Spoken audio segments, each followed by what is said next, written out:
पत्रकार शिशिर शुक्ला के ऊपर दर्ज झूठा मुकदमा वापस करो। दोषी खंड शिक्षा अधिकारी नागेंद्र चौधरी। इस वक्त लखीमपुर खीरी जिले के तहसील पलिया में कबाड़ में मिली सरकारी पाठ्य पुस्तकों के मामले में पत्रकार पर खंड शिक्षा अधिकारी के द्वारा मुकदमा पंजीकृत कराए जाने को लेकर जहां जिले के पत्रकारों में शिक्षा विभाग के खिलाफ जमकर आक्रोश देखने को मिल रहा है, तो वहीं अब कई संस्थाएं पत्रकारों के ही समर्थन में खड़ी हो गई हैं, जिससे शिक्षा विभाग का जहां जमकर मखौल उड़ता दिखाई दे रहा है, तो वहीं उनकी जमकर किरकिरी भी हो रही है। इसको लेकर पलिया के उद्योग व्यापार मंडल के अध्यक्ष गौरव गुप्ता व जिला महामंत्री अमित महाजन की अगुवाई में दर्जनों व्यापारी तहसील जा पहुंचे और उन्होंने मुख्यमंत्री को संबोधित ज्ञापन एसडीएम की गैर मौजूदगी में तहसीलदार को सौंपा। तहसीलदार को सौंपे गए ज्ञापन में कहा गया कि अपनी कमियों को छुपाने के लिए ही खंड शिक्षा अधिकारी के द्वारा पत्रकार पर आरोप लगाते हुए मामला दर्ज किया गया है, जो कि सरासर गलत है। पत्रकारों को सच्चाई उजागर करने का पूरा हक है। खंड शिक्षा अधिकारी के द्वारा मुकदमा पंजीकृत कराए जाना पत्रकारिता का हनन है और तत्काल ही इस मामले को वापस लिया जाए और दोषी खंड शिक्षा अधिकारी को बर्खास्त किया जाए। और यही नहीं, जो पाठ्य पुस्तकों को कबाड़ में बेचे जाने की लापरवाही सामने आई है, उस पर जांच कर संबंधित अधिकारी व कर्मचारियों पर भी कार्यवाही की जाए। आप व्यापार मंडल के अध्यक्ष हैं, ज्ञापन दिया आपने, किस विषय पर ज्ञापन दिया, क्या मांगे आपके? हम लोग जो सरकार द्वारा निःशुल्क किताबें बच्चों के लिए वितरण की जाती है उनके उज्जवल भविष्य के लिए, तो उनके उज्जवल भविष्य के साथ कहीं ना कहीं खिलवाड़ हो रहा है।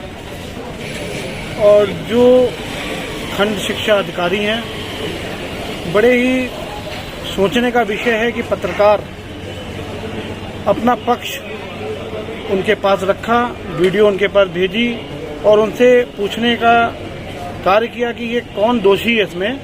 उन्होंने उल्टा ही पत्रकार के ऊपर मुकदमा दर्ज किया। हम सभी लोग उनकी निंदा करते हैं। हम चाहते हैं कि अगर पत्रकार सही से कार्य कर रहे हैं और उनका उजागर कर रहे हैं, दिखा रहे हैं कि आपके द्वारा आपके ही डिपार्टमेंट में इस सत्र की किताबें कहीं ना कहीं बेची जा रही हैं और वो किस स्कूल से हैं, कहाँ से आई, कैसे गई, इसकी जानकारी उनको लेनी चाहिए थी, मगर उन्होंने उल्टा पत्रकार के ऊपर जो मुकदमा दर्ज किया गया है, हम व्यापार मंडल उनका विरोध करते हैं।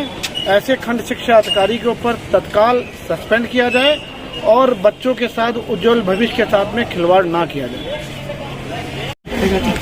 आज आप सभी व्यापारियों ने ज्ञापन दिया है, किस विषय पर ज्ञापन दिया, क्या मांगे आपके? ये असल में हमारे पलिया जो विकास खंड है, इसमें सर्व शिक्षा अभियान के तहत जो सरकारी किताबें जो बेसिक शिक्षा विभाग की तरफ से, सरकार की तरफ से बच्चों में निःशुल्क वितरण के लिए आई हुई थी, उनका एक प्रकरण आया हुआ था।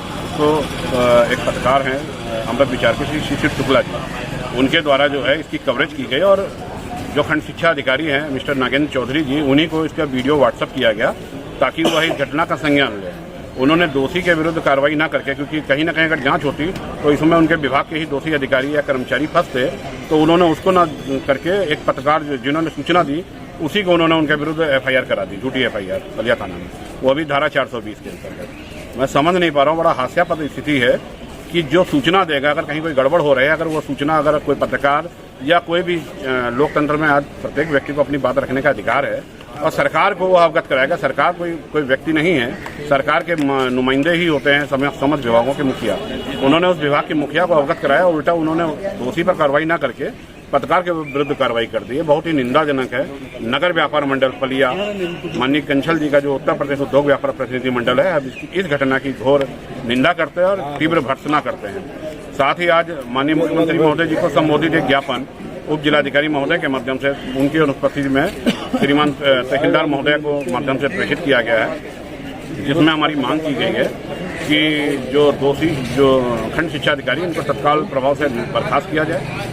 जो पत्रकार है श्री शिशिर शुक्ला जी, उनके विरुद्ध जो झूठे एफआईआर दर्ज कराई गई है उसको अविलंब वापस लिया जाए, एफआईआर को निरस्त किया जाए। इसके अलावा इस जो खेल जो चल रहा है सर्व शिक्षा अभियान में, जो वास्तविक पात्र व्यक्ति हैं उनको ये किताबें मिलनी चाहिए, उन किताबों को ना मिल पा रही है और कहीं ना कहीं खेल खेला जा रहा है। तो ये शिक्षा विभाग के जो दोषी अधिकारी और कर्मचारी हैं, इनके विरुद्ध जांच कर दंडात्मक कार्रवाई की है।